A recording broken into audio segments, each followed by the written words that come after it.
ஆண்டவராகிய இயேசு கிறிஸ்துவின் நாமத்தில் அன்பின் வாழ்த்துக்கள். இந்த நிகழ்ச்சிக்கு உங்களை அன்போடு கூட வரவேற்கிறேன்.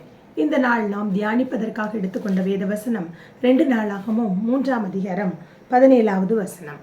அந்த தூண்களை அவன் தேவாலயத்திற்கு முன்பாக ஒன்றை வலதுபுறத்திலும் ஒன்றை இடதுபுறத்திலும் நாட்டி, வலதுபுறமானதற்கு யாகீன் என்றும் இடதுபுறமானதற்கு போவாஸ் என்றும் பெயரிட்டான்.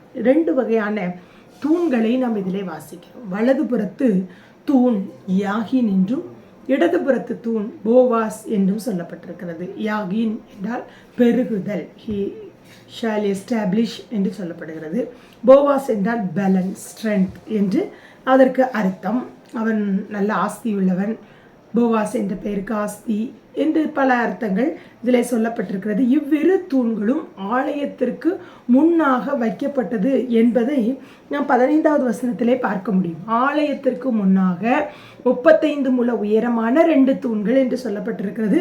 தூண்களின் உயரம் 35 முழம், சுமார் 52.5 அடிகள் அதனுடைய உயரம் என்று சொல்லப்பட்டிருக்கிறது. அப்படியானால் அது ஆலயத்திற்கு முன்பாக வைக்கப்பட்டிருக்கிறது. எதையும் தாங்கி நிறுத்தினதாக சொல்லப்படவில்லை, முன்பாக வைக்கப்பட்டிருக்கிறது.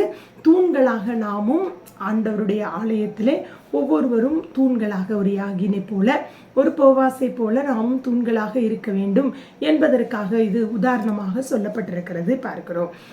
நாம் ஆலயத்திலே எப்படி தூணாக மாற முடியும், யாகினாக, ஒரு போவாஸாக மாற வேண்டும் என்றால் நாம் வெளிப்படுத்தல் 3ஆம் அதிகாரம் 12வது வசனத்திலே வாசிக்கிறோம். ஜெயம் கொள்ளுகிறவன் எவனோ அவனை என் தேவனுடைய ஆலயத்திலே தூணாக்குவேன் என்று வாசிக்கிறோம்.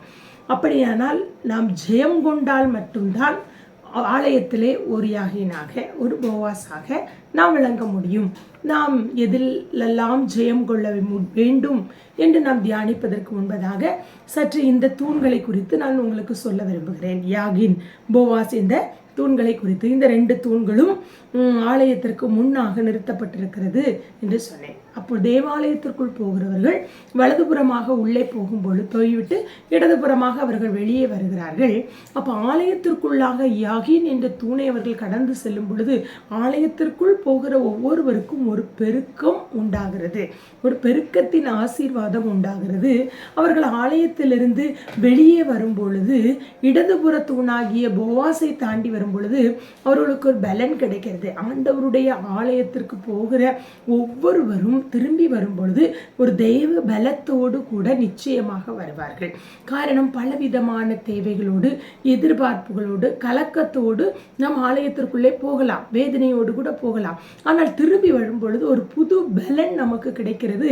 அந்த பலனை பெற்றுக்கொண்டு நாம் வெளியே வருகிறோம். எனவேதான் இது ஆலயத்திற்கு முன்பாக நிறுத்தப்பட்டு யாகின், போவாஸ் என்று சொல்லப்பட்டிருக்கிறது. ஆண்டவர் யாரையும் அப்படியே குறுகினவர்களாக அல்லது குறைந்தவர்களாக அப்படி அல்ல. ஆண்டவர் எல்லாரும் பெருகி, நீ பெருகி இருக்கணும், ஆசீர்வாதமா இருக்க வேண்டும் என்றுதான் விரும்புகிறார்.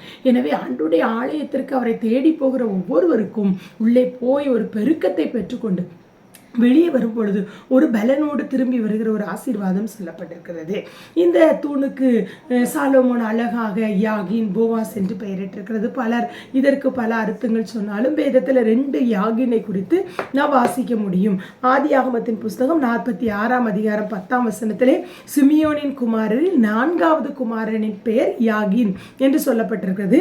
வம்ச அட்டவணையிலே பார்க்கும் பொழுது யாத்திராகமம் 6:15 நாம் இதை காண முடியும். என்னாகமம் 26:12 நாம் இதை பார்க்க முடியும். இன்னொரு யாகினை குறித்து சொல்லும்பொழுது நெகேமியா 11:10 சொல்லப்பட்டிருக்கிறது. யோயாரின் குமாரன் யாகின் என்று வருகிறது. இது சாலமோன் காலத்திற்கு பிந்தி வந்தபடியினாலே இவருடைய பெயர் இந்த தூணில் வர வாய்ப்பு இல்லை. அப்படியானால் நாம் ஆதியாகமம் 46ஆம் அதிகாரம் 10வது வசனத்திலே வாசித்த சிமியோனின் 4வது குமாரனாகிய யாகினுடைய பெயர் இதற்கு சூட்டப்பட்டிருக்கலாம் என்று சொல்லப்படுகிறது. அப்படி எப்படியோ அது ஒரு தூணிற்கு, தேவாலயத்திற்கு முன்பாக நிற்கிற தூணுக்கு பெயரிடப்பட வேண்டுமேயானால் அவன் கண்டிப்பாக ஜெயம் பெற்றவனாக, ஜெயம் கொண்டவனாக இருந்திருக்க முடியும். ஒருவேளை அவனை குறித்து எதுவும் சொல்லப்படாவிட்டாலும் நிச்சயமாக, ஏனென்றால் ஆண்டவர் ஜெயம் கொள்ளுகிறவன் எவனோ அவனை தான் என் ஆலயத்திலே தூணாக்குவேன் என்று சொல்லுகிறார். அப்படியானால் அவன் ஒரு ஜெயம் கொண்டவனாக இருந்திருக்க முடியும் என்பதை நாம் அறிந்து கொள்ள முடியும். 2வது இடதுபுற தூணிற்கு போவாஸ் என்று பெயரிடப்பட்டிருக்கிறது. 22ஆம் அதிகாரம் 1ஆம் வசனத்திலே வாசிக்கிற இந்த போவாஸ் ரூத் இவர்கள் ஓபேத்தை பெற்றார்கள். ஓபேத் ஈசாயை பெற்றார். ஈசாய் தாவீதை பெற்றார். இந்த வம்சத்திலே ஆண்டவராகிய இயேசு கிறிஸ்து பிறக்கிறதை நாம் பார்க்கிறோம். அப்போ இயேசுவினுடைய மீட்பின் திட்டத்திலே இந்த பெயர் பெற்றவன் போவாஸ் என்று வாசிக்கிறோம். ரூத் 4:6 வாசிப்போமே. ஆனால் ரூத்தின் சுதந்திரவாளி மீட்டு கொள்ள வேண்டியதை மீட்க மாட்டேன் என்று மறுத்து விட்டபடியினாலே, அவன் சுதந்திரவாளிக்கு முதலாவது பெர்மிஷன் கொடுக்கிறான். அவன் மீட்டு கொள்ள முடியாது என்று சொன்னபடியினாலே ரூத்தை மீட்க வேண்டியதை போவாஸ் பொறுப்படுத்தி ரூத்தை ஏற்றுக்கொள்கிறார். அதன் மூலம் அந்த சந்ததி பெருகி வருகிறதை பார்க்கிறோம். அப்படியானால் ஒரு பெரிய ஆசீர்வாதம். இந்த போவாஸ் இயேசுவின் மீட்பின் திட்டத்திலே ஜெயம் பெற்றவனாய் இருந்தபடினாலே இந்த தூணிற்கு போவாஸ் என்று பெயரிடப்பட்டிருக்கிறது என்று சொல்லப்பட்டிருக்கிறது. அப்படியானால் நாம் ஜெயம் கொள்ளும் பொழுதுதான் ஆலயத்திலே தூணாக முடியும். யாருக்கு ஆண்டவர் பெருக்கத்தை கொடுக்கிறார், யாருக்கு ஆண்டவர் பலனை கொடுக்கிறார், ஜெயம் கொள்ளுகிறவன் எவனோ அவன்தான் அதை பெற்றுக்கொள்ள முடியும். நம்முடைய ஆலயத்திற்கு ஆராதனைக்கு போகிற நம்மை ஆண்டவர் எப்பொழுதும் வெறுமையாக அனுப்புகிற ஆண்டவர் அல்ல. நானும் வாரந்தோறும் ஆராதனைக்கு போகிறேன், ஏன் இன்னும் ஆசீர்வதிக்கப்படவில்லை, ஏன் இன்னும் பெருக்கம் எனக்கு இல்லை, ஏன் எனக்கு இன்னும் பலன் இல்லை என்று நாம் கேள்வி கேட்க முடியாது. ஏனென்றால் ஆண்டவருடைய ஆலயத்திற்கு போகிற ஒவ்வொருவருக்கும் ஒரு பெருக்கம், ஆலயத்தில் ஆராதித்து வருகிற திரும்பி வருகிற ஒவ்வொருவருக்கும் ஒரு ஸ்ட்ரென்த், ஒரு பலனை ஆண்டவர் கொடுக்க உண்மை உள்ளவராக காணப்படுகிறார். இந்த பெருக்கத்தையும் பலனையும் பெற்றுக்கொள்வதற்குத்தான் நாம் ஜெயம் கொள்ள வேண்டும். எதிலெல்லாம் ஜெயம் கொள்ள வேண்டும் என்று சொல்லி ஒரு 3 காரியத்தை இன்றைக்கு நாம் தியானிக்க போகிறோம். முதலாவது உலகம், மாம்சம், பிசாசி. இந்த 3லும் நிச்சயமாய் நாம் ஜெயம் பெற்றிருக்க வேண்டும். நாம் இந்த 3லே ஜெயம் பெறுவோமே ஆனால் ஆண்டவர் நம்மை ஆலயத்திலே தூணாக மாற்றுகிறார். நாம் ஆலயத்திற்கு போய் பெருக்கத்தை பெற்றுக்கொள்ளுகிறோம். ஆலயத்திற்கு போய் ஆண்டவர் தருகிற ஒரு புது பலனை நாம் பெற்றுக்கொள்ள முடியும். அப்போ இந்த உலகத்திலே வாழ்ந்து கொண்டிருக்கிற நாம் முற்றிலும் ஜெயம் கொள்ளுகிறவர்களாய் இருக்க வேண்டும். முதலாவதாக நாம் உலகத்திலே ஜெயம் கொள்ள வேண்டும். 1 யோவான் 2:15 வாசிப்போமே. ஆனால் உலகத்திலும் உலகத்தில் உள்ளவைகளிலும் அன்பு கூறாதிருங்கள். ஒருவன் உலகத்தில் அன்பு கூர்ந்தால் அவனிடத்தில் பிதாவின் அன்பு இல்லை என்று வாசிக்கிறோம். உலகத்திலும் உலகத்தில் உள்ளவைகளிலும் அன்பு கூறாதிருங்கள். உலகம் பாவமான இந்த உலகத்திலே நாம் வாழ்ந்து கொண்டிருக்கிறோம். கரை நிறைந்து இந்த உலகத்திலே வாழ்ந்து கொண்டிருக்கிறோம். உலக ஆசை, கவர்ச்சி, இப்படிப்பட்ட காரியங்கள் எல்லாம் உலகத்தில் இருக்கிறபடினாலே முதலாவது உலகத்திற்கு நாம் ஜெயம் கொண்டவர்களாக இருக்க வேண்டும். இந்த உலகத்திலே அதற்காக உலகத்தில் வாழுகிற யாரையுமே நேசிக்க கூடாது என்றல்ல, ஆனால் உலகத்தையே நேசித்து உலகத்தின் காரியங்களுக்கே முக்கியத்துவம் கொடுத்து அதுவே ஆண்டவருடைய அன்பை விட்டு பிரிக்கிற எந்த காரியத்திலும் நாம் ஈடுபடக்கூடாது. கடலிலே மீன் இருக்கிறது, அந்த மீனை நாம் வாங்கி வருகிறோம். வந்தவுடனே அது கடல் தண்ணி எவ்வளோ ஒரு உப்பான தண்ணீர், அதில் தானே இந்த மீன் வாழ்கிறது என்று சொல்லி நாம் கழுவி அப்படியே குழம்பு வைத்து விடுவது கிடையாது. அதற்கு நம்ம உப்பு போட்டால்தான் சாப்பிட முடியும், இல்லைன்னா சாப்பிட முடியாது. அவ்வளோ ஒரு உப்பிலே உயிர் வாழ்ந்து கொண்டிருக்கிற, நீந்தி கொண்டிருக்கிற அந்த மீனிலே உப்பு ஒட்டாதது போல இந்த உலகத்திலே வாழ்ந்து கொண்டிருக்கிற நாம், உலகம் அநீதியான உலகம், பாவமான உலகம், இதிலே வாழ்ந்து கொண்டிருக்கிற நாம் இந்த உலகத்திற்கு ஒத்த வேஷம் தரிக்கிறவர்களாக அல்ல, ஆண்டவர் பிள்ளைகளாக உலகத்தை ஜெயிக்கிறவர்களாக இருக்க வேண்டும். பாவங்கள் நம்மை தேடி வரும் பொழுது, சில சந்தர்ப்பங்கள் நம்மை பாவத்திற்கு உட்படுத்தும் பொழுது அதிலிருந்தெல்லாம் நாம் விடுதலை பெற்று முற்றிலும் ஜெயம் உள்ளவர்களாக நாம் வாழ வேண்டும். 2 தீமோத்தேயு 4:10 வாசிக்கிறோம். தீமோத்தேயுக்கு அப்போஸ்தலனாகிய பவுல் தீமோத்தேயுக்கு எழுதும் பொழுது சொல்லுகிறார், தேமா இந்த உலகத்தை நேசித்தபடியால் என்னை விட்டு தெசலோனிக்கேவுக்கு சென்று விட்டார் என்று வாசிக்கிறோம். ஒரு காலத்தில் பெரிய அப்போஸ்தலன் பவுலுடன் சக ஊழியராக இருந்த போதிலும் உலகத்திற்கு அடிபணிந்தார் என்று வாசிக்கிறோம். ரோமபுரியிலே பவுலை விட்டு சென்று விட்டார். கடைசியில் அவரால் ஜெயம் கொள்ள முடியவில்லை. பவுலோடு கூட சேர்ந்து உடன் ஊழியராக எல்லா இடங்களுக்கும் சென்று ஊழியம் செய்தவர் கடைசியிலே அவர் உலகத்திற்கு தேமா, அந்த உலகத்தின் மேல ஆசை, இப்பிரபஞ்சத்தின் மேல் ஆசை வைத்து என்று வாசிக்கிறோம். அப்படியானால் உலகத்தின் மேல் ஆசை வந்தபடினாலே, உலகத்தின் மேல் ஆசை வைத்து உலகத்திற்கு நேராக ஓடினபடினாலே கடைசியிலே ஜெயம் எடுக்க முடியாமல் போய்விட்டது. நம்முடைய வாழ்க்கையிலே ஆண்டவருக்காக வாழ்ந்து விட்டு ஏதோ ஒரு சந்தர்ப்பத்திலே உலகம் நம்மை அப்படியே இழுத்து கொள்ளுமே ஆனால் நாமும் ஜெயம் கொள்ளுகிற ஒரு வாழ்க்கை வாழ முடியாது. எனவே முற்றிலும் ஜெயம் கொள்ளுகிறவர்களாய் வாழ வேண்டும். ரோமர் 12:2 வாசிக்கிறேன். பவுல் சொல்லும் பொழுது இப்பிரபஞ்சத்துக்குரிய வேஷம் என்று சொல்லுகிறதை பார்க்கிறோம். இந்த உலகத்திலே ஒரு வாழ்க்கை, ஆண்டவரிடத்திலே ஒரு வாழ்க்கை, உலக மனிதர்களை பார்க்கும் பொழுது ஒரு வாழ்க்கை, ஆலயத்திலே ஒரு வாழ்க்கை. அப்படி அல்ல, ஆண்டவருக்கு பிரியமான ஒரு வாழ்க்கை நாம் வாழ வேண்டும். உலக மனிதர்களை நாம் நேசிக்கிறோம், அந்த உலக மனிதன் இப்படி செய்கிறான், அதனால நானும் இப்படி செய்ய வேண்டும் என்று அப்படிப்பட்ட ஒரு வாழ்க்கை நாம் வாழக்கூடாது. அவர்கள் எல்லாரும் அப்படி இருக்கிறார்கள், நானும் அப்படி இருக்கிறேன் என்று சொல்லக்கூடாது. உலகத்தை விட்டு ஒரு வேறு பிரிக்கப்பட்ட வாழ்க்கை. நீங்களும் நானும் ஆண்டவருடைய பிள்ளைகள், ஆண்டவரால் தெரிந்தெடுக்கப்பட்ட பிள்ளைகள், ரட்சிக்கப்பட்ட பிள்ளைகள், அபிஷேகம் பண்ணப்பட்ட பிள்ளைகள். நமக்கென்று ஒரு தனித்தன்மை, அந்த உலகத்திற்கு ஒத்த வேஷம் தெரியாத ஒரு வாழ்க்கை நாம் வாழ்ந்து ஜெயம் பெற வேண்டும். பாவத்திலே நாம் ஜெயம் பெற வேண்டும். உலகத்தின் உலக காரியங்கள் நம்மை பிடித்து வைத்திருக்கலாம், அடிமைப்படுத்தி வைத்திருக்கலாம். அதிலிருந்து நாம் விடுதலை பெற வேண்டும். சில காரியங்கள் நம்மால் விட முடியாது. அப்படிப்பட்ட காரியங்களிலிருந்து நாம் விடுதலை பெற வேண்டும். ஆப்பிரிக்க தேசத்திலே ஜூலு என்கிற ஒரு மக்கள், ஒரு விதமான மக்கள், மலைவாசி மக்கள் வாழ்ந்து கொண்டிருக்கிறார்கள். அவர்கள் அதிகமாக இந்த சுருண்டவாள் குரங்கை தான் வேட்டையாடி சாப்பிடுவது அவங்களுடைய பழக்கம். அதிகமாக அது வேகமாக ஓடக்கூடியது. அதை அவர்கள் பிடித்து அல்லது ஷூட் பண்ணி கொண்டு வந்து அதனுடைய மாம்சத்தை அவர்கள் சாப்பிடுவார்கள். ஒரு காலகட்டங்களிலே இது இவங்க மனிதர்கள் நம்மை சாப்பிடுகிறார்கள் என்றவுடனே இவருடைய கைக்கு மாட்டாமல் அது தப்பித்து கொண்டே இருந்தது. அப்பொழுது இதை பிடிப்பதற்கு என்ன செய்யலாம் என்று அவர்கள் யோசித்த பொழுது அவர்கள் அந்த சுருட்டவாள் குரங்கிற்கு முலாம் பழத்தினுடைய விதை என்றால் அதற்கு ரொம்ப பிடிக்குமா. எனவே இவர்கள் அந்த முலாம் பழத்தை வாங்கி அதிலே நல்ல அழகாக அந்த குரங்குடைய கை போகிற அளவிற்கு ஒரு துவாரத்தை போட்டு வைத்து விடுவார்கள்.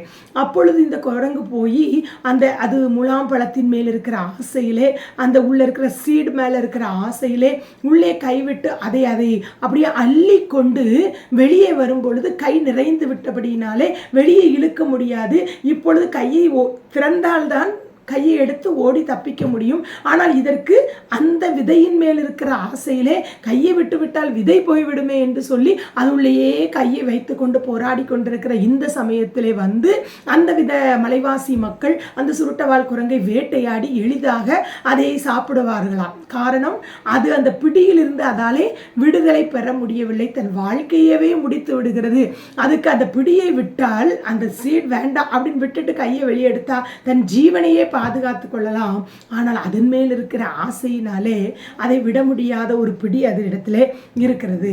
இது போலதான் இன்றைக்கு சில உலக ஆசைகள் இல்லை, இப்படி பிடிக்கப்பட்டவர்களாக இருக்கிற விட்டுட்டா நமக்கு அது ஒரு பெரிய ஆசீர்வாதம். ஆனால் அதை விட முடியாதபடி இன்றைக்கு அதிலே பிடித்து கொண்டு நின்று கொண்டிருக்கிறபடினாலே நம்மால் ஜெயம் கொள்ள முடியவில்லை. இந்த உலகத்திற்கு உள்ளாகவே வாழுகிறபடியினாலே, சில காரியங்களிலிருந்து விடுபட முடியாதபடினாலே அது நம்மேலே இருந்து இருந்து இருந்து நம்முடைய ஆசீர்வாதத்தையும் அது கெடுத்து கொண்டிருக்கிறது. ஆண்டவருடைய பிள்ளைகளாகிய நாம் உலகத்தில் வாழ்ந்தாலும் உலகத்துக்கு ஒத்த வாழ்க்கை வாழாமல் உலகத்திலே நாம் ஜெயம் கொள்வோமே ஆனால் ஆண்டவர் நம்மை தான் ஒரு ஆலயத்திலே தூணாக மாற்றுவார். நமக்குத்தான் யாகின் என்கிற பெருக்கத்தின் ஆசீர்வாதமும் போவாஸ் ஆகிய பலனையும் ஆண்டவர் தர உண்மை உள்ளவராக இருக்கிறார். இரண்டாவதாக நாம் மாம்சத்திலிருந்து ஜெயம் எடுக்க வேண்டும். முதலாவது உலகத்தில் என்று சொன்னேன், இரண்டாவது மாம்சத்திலிருந்து ஜெயம் எடுக்க வேண்டும். ரோமர் 8:5-6 வசனங்களிலே வாசிப்போமேயானால், மாம்சத்தின்படி நடக்கிறவர்கள் மாம்சத்துக்குரியவர்கள். அப்போ நம்ம மாம்சத்தின்படி நடப்போமே ஆனால் மாம்சத்துக்குரியவர்கள், இந்த உலகத்துக்கு உரியவர்கள். 1 யோவான் 2:16 வாசிக்கிறோம், மாம்சத்தின் இச்சை, கண்களின் இச்சை, ஜீவனத்தின் பெருமை இதெல்லாம் உலகத்தினால் உண்டானது என்று வாசிக்கிறோம். ஆதாம் ஏவாள் புசிக்க வேண்டாம் என்று தேவன் விளக்கின கனியின் மேல் இச்சை வைத்து அவர்கள் தேவ சித்தத்தை மீறினார்கள், தோல்வியடைந்தார்கள். பார்வைக்கு அழகு என்று அதில் விழுந்தபடினாலே அவர்களால் ஜெயம் கொள்ள முடியவில்லை என்று வாசிக்கிறோம். கலாத்தியர் 5:16 வாசிக்கிறோம், மாம்ச இச்சையை நிறைவேற்றாதிருங்கள் என்று வாசிக்கிறோம். மாம்சம் ஆவி ஒன்றுக்கொன்று போராடி கொண்டுதான் இருக்கும்.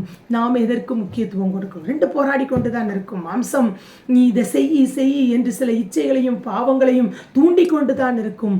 நாம் அதிலே ஜெயம் பெறுகிறோமா? அதுதான் முக்கியம். பார்வைக்கு அழகாயிருந்த உடனே அந்த கனியை எவ்வளவு ஆசீர்வாதங்களை ஆண்டவர் அவர்களுக்கு கொடுத்து அந்த ஏதேன் தோட்டத்தில் எவ்வளவு ஆசீர்வாதமாக வைத்திருந்தார். ஆனால் அவர்கள் அந்த கனியின் மேலே, பார்வைக்கு அழகாக இருந்த அந்த கனியின் மேலே ஆசை வைத்து, இச்சை வைத்து, தேவனின் திட்டத்தை விட்டு அவர்கள் மீறி பாவம் செய்தவர்களாய் மாறிவிட்டார்கள். ஜெயம் எடுக்க முடியாமல் போய்விட்டார்கள். அப்போது உலகத்தின் காரியங்களில் மட்டுமல்ல, மாம்சத்தின் காரியங்கள், நம்மோடு கூட போராடி கொண்டிருக்கிற இச்சை, கண்களின் இச்சை, மாம்சத்தின் இச்சைகளை விட்டு நாம் விலக வேண்டும். கலாத்தியரில் சொல்லப்பட்ட மாம்சத்தின் கிரியைகளை விட்டு நாம் அகல வேண்டும். அந்த கிரியைக்கு நாம் இடம் கொடுக்காதபடிக்கு அந்த கிரியைகளிலிருந்து ஜெயம் எடுக்க வேண்டும். சில மாம்சத்தின் காரியங்கள் நம்மை அடிமைப்படுத்தி வைத்திருந்தால் அதிலிருந்து நான் ஜெயம் பெற வேண்டும் ஆண்டவரே என்று ஆண்டவரிடத்தில் கேட்க வேண்டும். நாம் ஆசைப்படுகிறதுனாலே, இச்சையினாலே பல நன்மைகளை, பல ஆசீர்வாதங்களை இழந்து போய்விடுகிறோம். ஒரு தாய் ஒரு மகனை, சின்ன பையனை, தவிழ்ந்து போகிற மகனை இடுப்பில் எடுத்துக்கொண்டு ஒரு ஓடை, தண்ணீர் ஓடுகிற ஓடைக்கு அருகாமையிலே நடந்து போய் கொண்டிருக்கிறார்கள். அப்பொழுது போகும்பொழுது அந்த ஓடையிலே அடித்து வரப்பட்ட தண்ணியிலே ஒரு பெரிய பலாப்பழம், பெரிய சக்கப்பழம் ஒன்று வந்து கொண்டிருக்கிறது. அந்த அம்மாவுக்கு அதை பார்த்த உடனே, ஓ எவ்வளோ அழகான, எவ்வளவு பெரிய ஒரு பழம் வருகிறது, அதை எடுக்க வேண்டும் என்று அவர்களுக்கு ஆசை. இந்த இடுப்பிலே வைத்திருந்த அந்த சின்ன பையனை அவர்கள் கரை ஓரத்திலே, ஓடையின் ஓரத்திலே உட்கார வைத்துவிட்டு போகிறார்கள் அந்த பழத்தை எடுப்பதற்கு. அது ஓடை தண்ணீர் அடித்து கொண்டே போகிறது. இவர்களும் பின்னாக ஓடி ஓடி ஓடி அந்த பலாப்பழத்தை மீட்க வேண்டும் என்று கொஞ்சம் தூரம் ஓடி போய் ஆசையாக எப்படியோ அந்த பெரிய பலாப்பழத்தை அவர்கள் மீட்டு இடுப்புல வச்சு எடுத்து கொண்டு வந்து இங்கே பார்க்க பையனை வச்சுட்டு போனோமேன்னு பார்த்தா அது சின்ன குழந்தை இல்லையா, தவுண்டு தவுண்டு தவுண்டு அந்த ஓடைக்கு போக, ஓடையிலிருந்து அடித்து வரப்பட்ட தண்ணீர் அந்த பையனை அடித்து விட்டு சென்று விட்டது. ஒரு சின்ன ஆசை, ஒரு பழம், ஒரு பலாப்பழத்தின் மேலிருந்த ஆசையினாலே தான் நேசித்த, தான் வளர்த்த, ஆசையாய் கடவுள் கொடுத்த பிள்ளையை அவர்கள் இழக்க வேண்டிய ஒரு சூழ்நிலை ஏற்பட்டது. இப்படித்தான் மாம்சத்தின் காரியங்கள் சில நேரங்களிலே நம்மை அழிவுக்கு நேராக, ஆபத்துக்கு நேராக நடத்தி விடுகிறது. இப்படிப்பட்ட மாம்சத்தின் காரியங்கள், இச்சையான காரியங்கள், சின்ன காரியம், இந்த இச்சையினாலே ஆசைப்பட்டு சில காரியங்களை நாம் செய்து, ஆசைப்பட்டு சில தவறுகளை நாம் செய்கிறபடியினாலே ஜெயம் கொள்ள முடியாமல் போய்விடுகிறது. உலகத்திலே நாம் ஜெயமுள்ள வாழ்க்கை வாழ, உலகத்தை விட்டு, உலகத்தின் காரியங்களிலே விடுதலை பெற வேண்டும். மாம்சத்தின் இச்சைகளை விட்டும் நாம் விடுதலை பெற வேண்டும். மூன்றாவதாக, பிசாசிலிருந்து நாம் ஜெயம் பெற வேண்டும். எபேசியர் 4:27 வாசிக்கிறோம், பிசாசுக்கு இடங்கொடாதிருங்கள் என்று வாசிக்கிறோம். நாம் அவனை ஜெயிக்க வேண்டும். யாக்கோபு 4:7 வாசிக்கிறோம், பிசாசுக்கு எதிர்த்து நிறுங்கள், அப்பொழுது அவன் உங்களை விட்டு ஓடி. அவனுக்கு நாம் எதிர்த்து நிற்க வேண்டும். அவனுக்கு நாம் இடம் கொடுக்க கூடாது. பாவம் செய்கிறவன் பிசாசால் உண்டானவன். பிசாசு பாவம் செய்கிறவன். அவனுடைய தந்திரங்கள், அவனுடைய தந்திரமான ஆலோசனைகளிலிருந்து நாம் ஜெயம் எடுக்க வேண்டும். அது இனம் கண்டுகொள்ள வேண்டும். 1 பேதுரு 5:8 வாசிக்கிறோம், அவன் எவனை விழுங்கலாமோ என்று வகை தேடி சுற்றி திரிகிறான் என்று வாசிக்கிறோம். நம்மை அவன் தோல்விக்கு நேராக வழி நடத்துவதற்கு வகை தேடி சுற்றி திரிகிறான். எந்த சந்தர்ப்பத்திலே, எந்த காரியத்திலே நாம் பலவீனப்பட்டிருக்கிறோமோ அதை நமக்கு கொண்டு வந்து நம்மை ஜெயம் எடுக்க விடாதபடிக்கு அவனுக்கு ஆசையே நம்மை தோல்விக்குள்ளாக நடத்துவதுதான். நம்ம எப்படியாவது தோல்வி அடைய பண்ண வேண்டும் என்று சொல்லி அவனுடைய திட்டம், அந்த திட்டத்திலிருந்து நாம் ஜெயம் எடுக்க வேண்டும். சாத்தான் அவனுடைய திட்டங்களை நாம் நிர்மூலமாக்க ஜெபிக்க வேண்டும். அவனுக்கு இடம் கொடுக்க கூடாது. அவனுடைய தந்திரங்களை இனம் கண்டு கொள்ள வேண்டும். என்ன, எப்படி பிளான் பண்றான், ஆண்டவரை தேட விடாதபடிக்கு, ஆலயத்திற்கு போக விடாதபடிக்கு, ஆண்டவரை நேசிக்க முடியாதபடிக்கு, உலகத்தையும் மாம்சத்தையும் கொண்டு வந்து, ஆசைகளையும் கொண்டு வந்து நம்மை தோல்விக்கு நேராக நடத்தி செல்லுகிற அவனுடைய திட்டங்களை இனங்கண்டு கொண்டு விரட்டி அதிலே நாம் ஜெயம் எடுக்க வேண்டும்.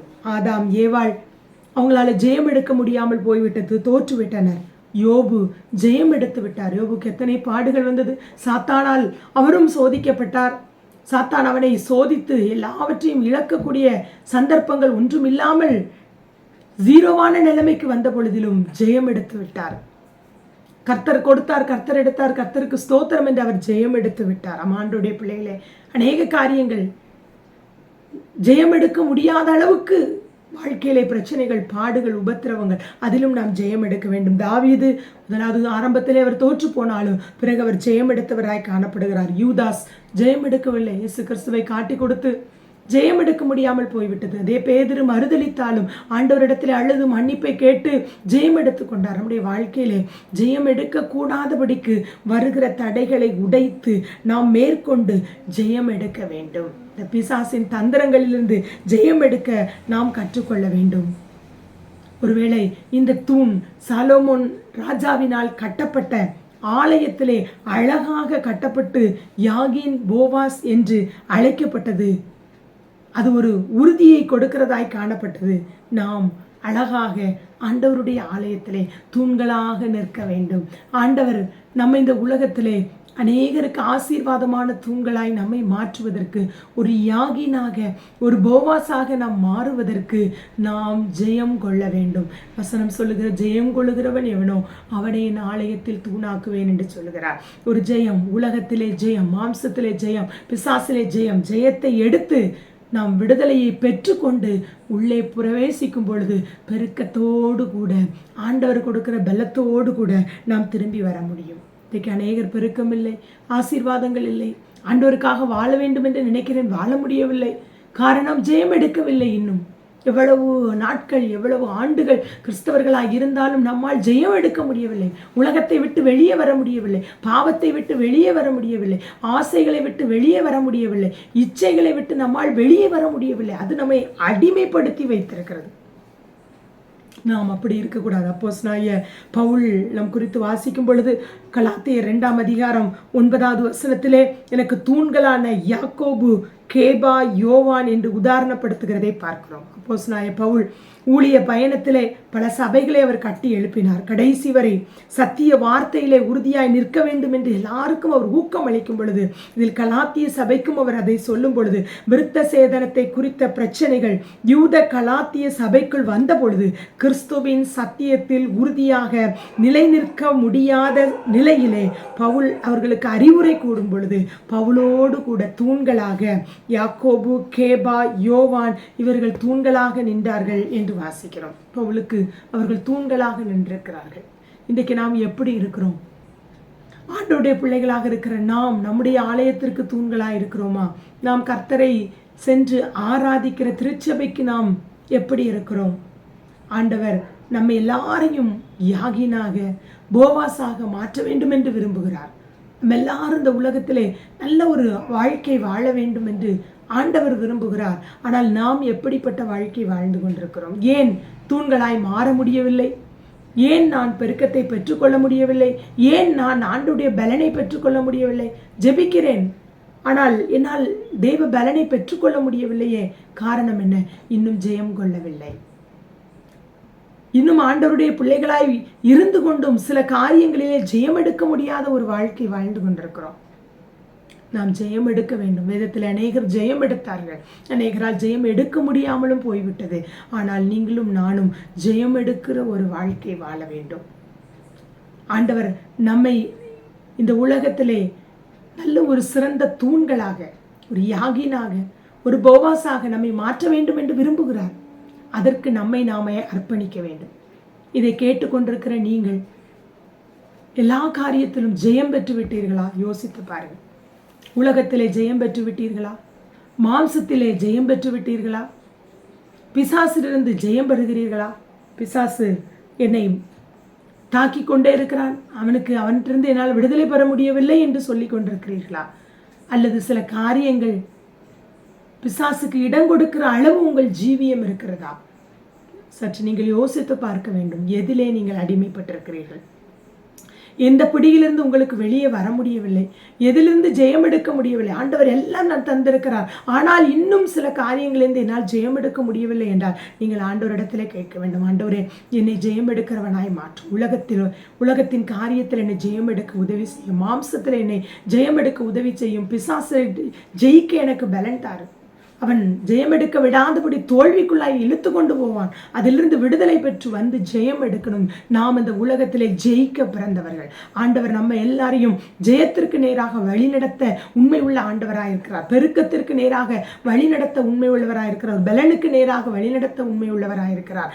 நாம் முற்றிலும் ஜெயம் கொள்வோம். ஜெயம் கொள்ளுகிறவன் எவனோ அவனை என் ஆலயத்திலே தூணாக்குவேன் என்று சொல்லுகிறார். நம்மையும் ஆண்டவர் இருக்கிற இடத்திலே, நீங்கள் எந்த இடத்திலே இருந்தாலும், எங்கு நீங்கள் வாழ்ந்து கொண்டிருந்தாலும், இருக்கிற இடத்திலே நீங்கள் ஒரு யாகினாக இருக்க வேண்டும், ஒரு போவாஸாக இருக்க வேண்டும். நீங்கள் செல்லுகிற ஆலயத்திற்கு ஒரு யாகினாக போவாஸாக இருக்க வேண்டும். நீங்கள் ஒரு இடத்திலே பணிபுரிகிறீர்கள் என்றால் அந்த பணிபுரிகிற இடத்திற்கு நீங்கள் ஒரு யாகினாக இருக்க வேண்டும். உங்கள் மூலம் நீங்கள் பணிபுரிகிற இடம் ஆசீர்வதிக்கப்பட வேண்டும், பெருக்கமடைய வேண்டும். உங்கள் மூலம் உங்கள் சபை பெருக வேண்டும். உங்கள் ஊழியருக்கு நீங்கள் ஒரு யாகினாக போவாஸாக இருக்க வேண்டும். பிள்ளைகளாக இருப்பீர்களே ஆனால் ஒரு பெற்றோருக்கு நீங்கள் தூண்களாக இருக்க வேண்டும். பெற்றோர்கள் சொல்ல வேண்டும், என் பிள்ளைகள் கர்த்தர் 2 பிள்ளைகளை கொடுத்தால் 2 பிள்ளைகளும் வலது இடதுபுற தூண்களாக எங்களுக்கு இருக்கிறார்கள் என்று சொல்ல வேண்டும். அப்படிப்பட்ட தூண்களாய் மாற வேண்டுமே ஆனால் நீங்கள் ஜெயம் எடுக்க வேண்டும். நான் சொன்ன 3 காரியத்தில் நீங்கள் ஜெயம் எடுப்பீர்களே ஆனால் ஆண்டவர் உங்களைத்தான் ஆசீர்வாதமாக மாற்றுவார். உங்களுக்குத்தான் பெருக்கத்தின் ஆசீர்வாதங்கள், நன்மையான ஈவுகளை தந்து நிச்சயம் உங்களை ஆண்டவர் ஆசீர்வதிப்பார். கண்களை மூடி ஜெபம் செய்வோம். நல்ல ஆண்டவரே, ஆசீர்வாதமான இந்த நாளில் இந்த நிகழ்ச்சியை பார்த்து கொண்டிருக்கிற எங்கள் பிள்ளைகளுக்காக நாங்கள் ஜெபிக்கிறோம். ஜெயம் கொள்ளுகிறவனை என் ஆலயத்தில் தூணாக்குவேன் என்று சொன்னீர். சாலமோன் கட்டின அந்த ஆலயத்திற்கு தூண்களை நிறுத்தப்பட்டு யாகின் போவாஸ் என்று பெயரிடப்பட்டது ஆண்டவரே. அதை குறித்து நாங்கள் இன்றைக்கு தியானித்தோம். நாங்கள் தூணாய் மாறுவதற்கு எங்கள் வாழ்க்கையிலே நாங்கள் 3 காரியங்களிலே ஜெயமெடுக்க வேண்டும். உலகம், மாம்சம், பிசாசுக்கு நாங்கள் ஜெயமெடுக்க வேண்டும். இன்றைக்கு அநேகரை உலகம் பிடித்து கொண்டிருக்கிறது. உலகத்திலிருந்து விடுதலை பெற முடியாமல், ஜெயமெடுக்க முடியாமல் தவித்து கொண்டிருக்கிறார்கள். அநேகர் மாம்சத்திலிருந்து ஜெயம் பெற முடியாமல் மாம்சத்தின் இச்சைகளிலே பிடிபட்டு காணப்படுகிறார்கள். இன்றைக்கு அநேகர் பிசாசுக்கு இடம் கொடுத்து அதிலிருந்து ஜெயமெடுக்க முடியாமல் இருக்கிறார்கள்.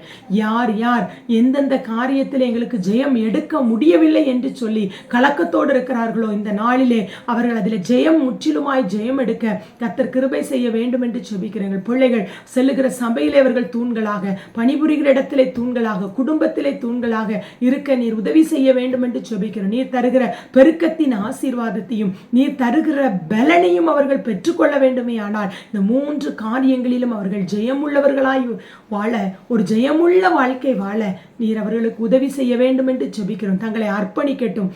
எதை ஆண்டவரை விட முடியவில்லையோ அதை தேவ சமூகத்திலே காத்திருந்து அர்ப்பணித்து ஜெபித்து ஜெயம் எடுத்து ஒரு ஜெயமுள்ள வாழ்க்கை வாழ எங்கள் பிள்ளைகளுக்கு உதவி செய்யும். உடைய தோல்விகள் எல்லாம் ஜெயமாக மாறி ஆசீர்வாதமாக மாற வேண்டும் என்று இயேசுவின் நாமத்தில் ஜெபிக்கிறேன் நல்ல பிதாவே. ஆமேன், ஆமேன். கர்த்தர் உங்களை ஆசீர்வதிப்பாராக. ஆமேன்.